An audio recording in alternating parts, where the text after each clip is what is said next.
Hello everybody, I'm Rowan6 with Rowan6 Entertainment, and welcome to a new series, a audiobook series of my fanfiction, The Dragon Hero Dovahkiin. The background art for this fanfiction is created by me. If you're interested in me doing art commissions for you, the link to my business Discord is down below. There's also a link to my community Discord, as well as the fanfiction link. Thank you, and enjoy the video. Chapter 15. Izuku was approaching Yue with Serena and Lydia hanging off of each of his arms. Melissa was trailing behind them as she pouted cutely. "That's not fair, you two. I thought we agreed that we wouldn't hug Izuku," Melissa said, a little annoyed and obviously jealous. "We did, but you're going on a date with him after school, are you not? We're just trying to get our cuddle time with him before that, is that so wrong?" Serena asked cheekily. Hearing this brought up the thoughts that Izuku had been having for the past 2 weeks. He still could not believe that he was now in a polycule with 7 other girls whom he was now all dating. He knew it was coming for some time thanks to the massive hints they were dropping, but it was still hard to believe that he was dating people from his original world. Melissa, he could understand easily since she is quirkless, but it took a long conversation with the rest of them to figure out why they were interested in him. Ryuko and Rumi apparently were first attracted to him due to his powerful aura and their instincts telling them to claim him, which grabbed their attention. Apparently, people with prominent animal quirks have very strong mating instincts, which is usually tied to their preferences, so having a strong reaction to his very presence grabbed their attention pretty quickly. It was the reason they attempted to get to know him better, and once they did, they quickly developed feelings for him.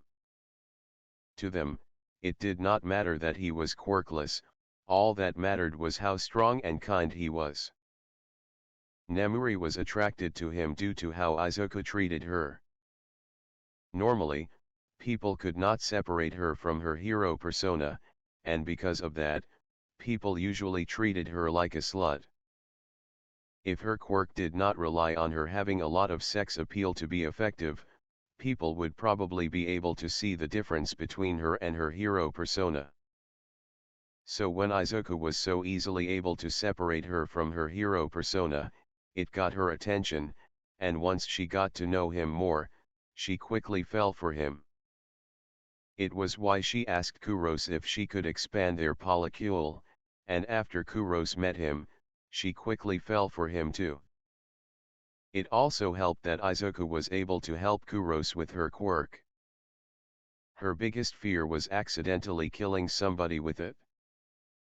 Since her quirk had the capability of somehow manipulating the gravitational forces in a certain direction towards one of her fingers and using said forces to crush anything that was caught in it into dust.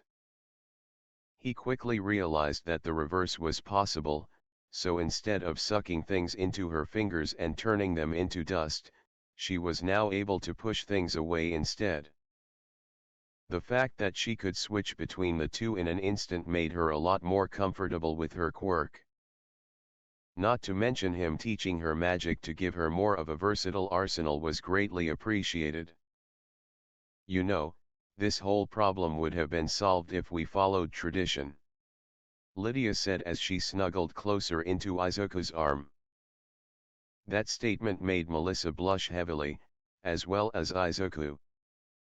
The traditions that Lydia was talking about were all tied to how they all confessed to him. You see, Serena and Lydia convinced them to all wear amulets of Mara, which in their culture meant that they were looking for mates. But what they failed to mention is that once somebody accepted and announced their feelings for them, they would immediately get married afterwards. This shocked the group, but surprisingly, Ryuko and Rumi were all for it, which surprised him immensely. Although Serena, Lydia, Ryuko, and Rumi decided to wait until he and the others had graduated from UA and officially were heroes before they got married. The others decided to start things off slowly with dating before officially committing to that. So officially, he was engaged to 4 women and dating 4 others. If he had not lived in Skyrim for 10 years, he probably would be stuttering and blushing up a storm at the idea of marrying 4 other women right off the bat. Instead, he was oddly okay with the idea. He guessed it was probably due to how open the people in Skyrim were about their feelings and living among them for so long that it kind of rubbed off on him. I know I'm 18, but I'm way too young to get married.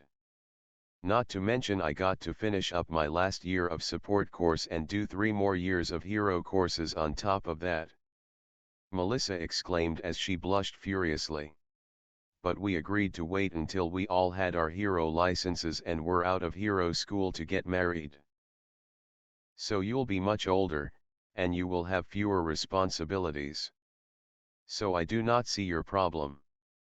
Lydia said, confused, which made Melissa blush and cover her face. Lydia, as I explained before, Izuku's world has a different way when it comes to courtship.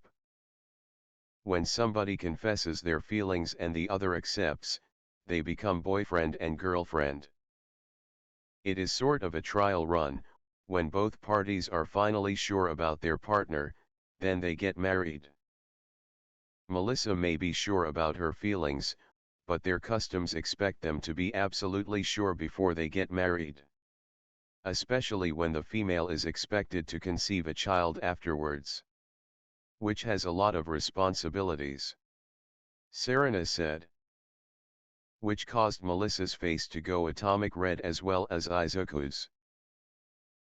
Serena thoroughly researched the topic when she started planning this scheme.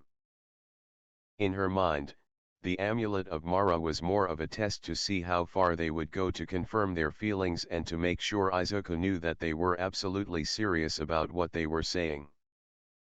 It was why she was thoroughly surprised when Rumi and Ryuko agreed so readily. She ended up talking to them afterward about it, and apparently, the animal quirk community usually does something similar. It was mostly done because of mating instincts directing them to the most suitable mate, and it was rarely wrong, especially when 2 users have the same or similar animal-related quirk. It was also a problem when they got attached to their mate. Because when they get attached, it becomes nearly unbearable to be separated from them for long periods of time, to the point that it becomes a health concern. So the word mate for life could never be truer for the animal quirk community. Even though this courtship usually meant that when you found a mate, you got married. There have been occasions when they don't get married right off the bat, as is the case with Rumi and Ryuko. Even though the 2 were together and considered each other their mates, they both decided not to get married until they got a man they both liked. She also found out a tidbit that's probably going to make Izuku's day in a month or 2. She could only snicker at the thought. I know, but it just seems so overly complicated. But I understand that our cultures, when it comes to that, are different, and if they feel more comfortable with this, I can accept that. Lydia said as the 4 entered UA and went to their classroom. Class 1A classroom. Mina, along with her best friend Kirishima, was one of the first people to enter the classroom. Her hair was now at her original length and was styled how she liked it, and her scar was nearly gone. There was only a minor discoloration of her skin now, which looked like she had just gotten a severe sunburn. When she first looked in the bathroom mirror when she got home from the UA entrance exam and saw her face, she practically cried her eyes out for a good hour or 2. Seeing that ugly scar on her face reminded her of that asshole who put it there. So just seeing it nearly made her lose hope, and she nearly didn't even bother with the healing products. But she was absolutely glad she did, especially when the next morning she saw a massive improvement, which made her cry in relief. She honestly hoped that Izuku would be in her class. She knew he passed due to the acceptance letter from UA that showed everybody's score on it. And who fucking knew that the green bean could have completely destroyed that exam? Seriously, 322 villain points and 100 rescue points, which gave him a whopping score of 422 points. Seeing that score for the first time blew her mind, not to mention there were two others who were extremely close to his score. At first, she wondered how he got that high a score, but when she finally bought a copy of his book and finished it, she now knew why. She guessed after literally fighting a dragon that had the power to end the world, among other dangerous enemies and threats, the UA entrance exam was probably nothing but child's play for him. Although she was honestly surprised that she was able to finish the book, especially when she was a crying mess during the first 10 chapters. The first 10 chapters covered his early life and the first 5 years that he spent in Skyrim, and oh god, they were dark. She honestly did not know that quirkless people were treated like that, and she thought she had it bad. Due to her physical mutations, she was mocked and belittled. Well, that was until she met Kirishima along with some friends, and because of that, she really never had it as bad as Midoriya did. It made her wonder. Would she have been treated as badly if she had never met Kirishima, or would there be no difference just because she had a quirk? The thought of the fact that he was only treated differently because of his lack of quirk disgusted her. But she guessed it ended up good in the end if the rest of the 35 chapters were to be believed. It was the longest book she had ever read, but what struck her odd was how small the book was. The book looked like it was nothing but probably, 12 chapters, maybe 10. The book was quite thin, but in spite of that, it had a total of 45 chapters.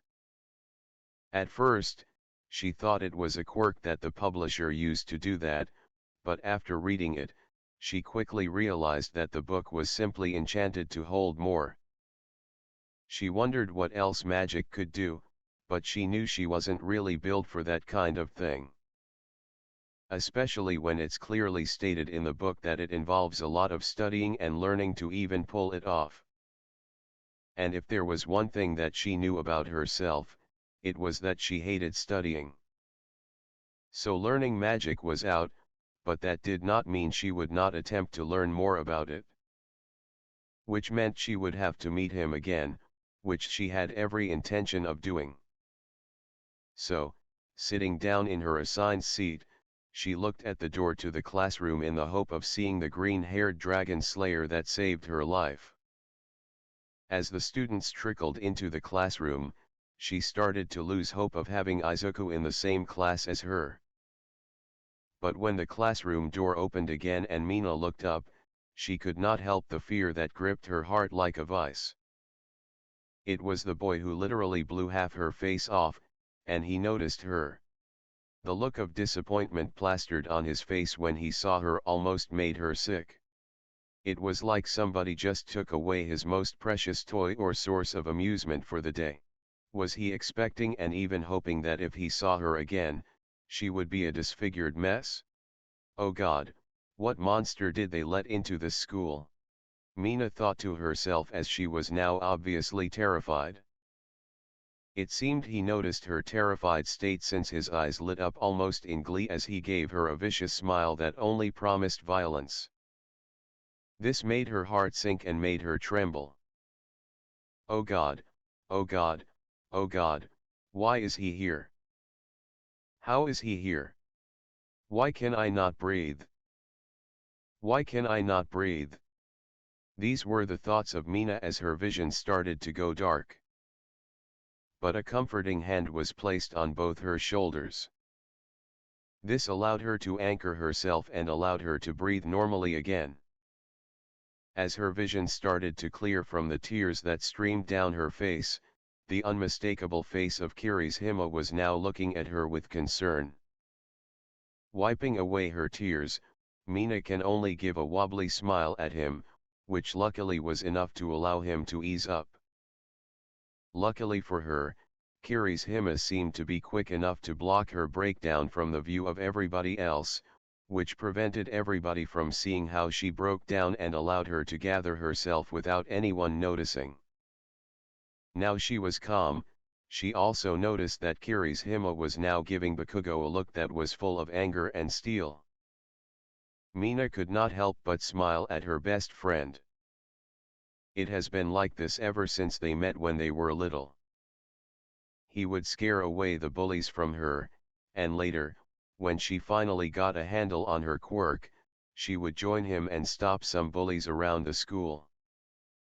It's how she got a small friend group that lasted until she got into UA. She honestly did not know how she would have been able to manage without Kirishima if she was alone in this class with that jackass. When she was fully calm, she finally noticed that a boy with glasses was now lecturing the rabid Pomeranian about having his feet on the desk. She just hoped that the boy wouldn't snap and blow a hole through the boy with glasses. Her attention from the commotion was quickly torn away as the door to the classroom opened again. But this time her heart soared since the boy she wanted to thank so much had finally entered the classroom. Izuku did not know what hit him as he was practically blindsided by a pink blur as soon as he opened the door to the classroom. If it wasn't for his years of training that resulted in quick reflexes and him being practically sturdy as a brick house, he would have definitely been knocked over. Instead, he was able to grab the girl by her shoulders before she was able to impact his chest. He sensed no ill intent, so he was quickly able to not allow his reflexes to flip the poor girl onto her back. If it wasn't for the constant, similar ambushes that Rumi and Serena perform when seeing him, there would have been no way for him to adjust his reflexes so quickly. In fact, when Rumi did something similar for the first time, she was already sprawled out on her back before she even realized it. Looking down, he was greeted by a smiling Mina. He could easily tell that she had recently been crying, which concerned him, and there was still present damage on her face. It may just look like only a sunburn, but it should have dissipated by now. So, Mina, was it? Did you skip on any of your treatments, because by now you should have had no visible damage on your skin?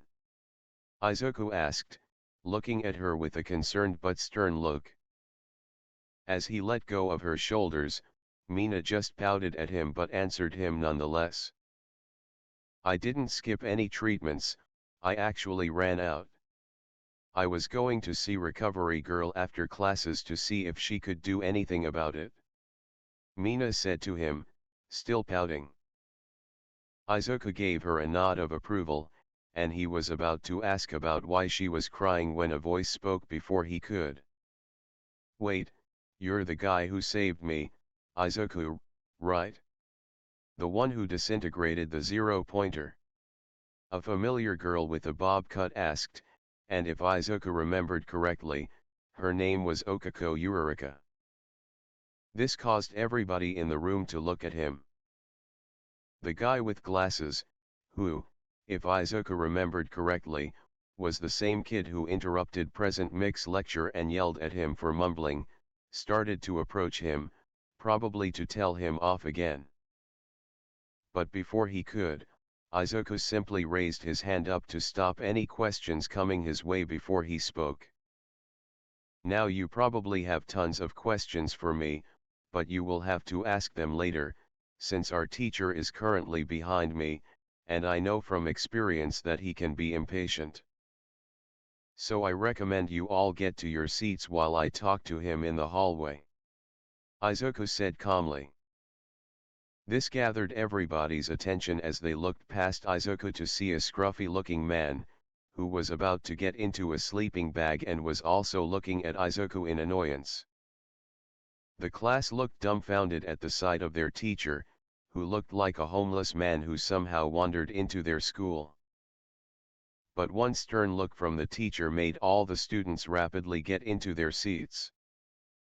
As Izuku stepped out of the classroom and closed the door behind him, Aizawa looked at him like he had just ruined one of his master plans to rid the world of all annoyances and evil so he could sleep peacefully in his sleeping bag. But before Aizawa could say anything, Izuku cast a spell that apparently seemed to block out all noise within a small radius, and as he saw the serious look on Izuku's face, he could not help but groan. Seriously, can anything be simple with this man? So how much shit are we in right now? Aizawa said with a tone that suggested that he was done with the day already and just wanted to go back to sleep. Sigh, where should I start? Izuku said as he shook his head in exasperation. But Aizawa just gave him a stare that clearly stated, continue because I don't have all day. Which Izuku immediately started to do. Okay, first, 5 people triggered the enchanted runes that are positioned at the front gate. As you were one of the people who were briefed about the new security, you should remember that those enchantments detect and mark anyone with any negative intentions about the school or any of its inhabitants when entering UA. There are 4 people in this class that have those markers, and the last one is a teacher. I was told by Nizu to notify you of these individuals. Izuku said before pulling out a list and continuing. Our obvious contender is Katsuki Bakugo. I officially do not know his intentions since the runes only detect that they have negative intentions and not what they are. But since you read his profile, I won't insult your intelligence and state the obvious, so I'll just continue on to the next. The next one is Eijiro Kirishima, and I'm pretty sure I know his intentions. Which is either vengeance or straight up anger at Bakugo for blowing his friend's face off. From what I was able to observe from the security footage of the entrance exam and my minimal interactions with him, he and Mina seem very close and are perhaps in a romantic relationship. But I cannot say that for sure, so keep an eye on the two to prevent any infighting.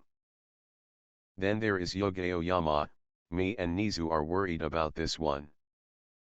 His past is way too clean and would have been overlooked probably multiple times if my enchantment had not marked him. Nizu is looking deeper into his past at the moment. But my instincts are telling me that he needs to be closely monitored. The last 2 are Serena, who's probably going to either prank Bakugo or straight up just hit him, and All Might. We do not know what motives or intentions he has, just keep an eye on him, and if you see him do anything suspicious, report it. Izuku said, which caused Aizawa to sigh. Could anything be simple with this man around?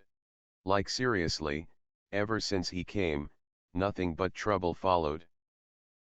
Even though he knew it wasn't the man's fault, he would be forever grateful to the man. He did, after all, give him a ring that allowed him to get more sleep in less time, even though the cost was less coffee. But still, why can't he just have one day without trouble happening? Fine, I'll keep an eye out on them as long as you keep Serena on a tight leash. Aizawa said as he opened the door, but when he did, Bakugo ran out screaming like a little girl. Then Aizawa immediately looked at Serena, who was snickering. Yep, he was officially done with this day. Make sure you guys like and subscribe, and I'll see you guys next time. Bye!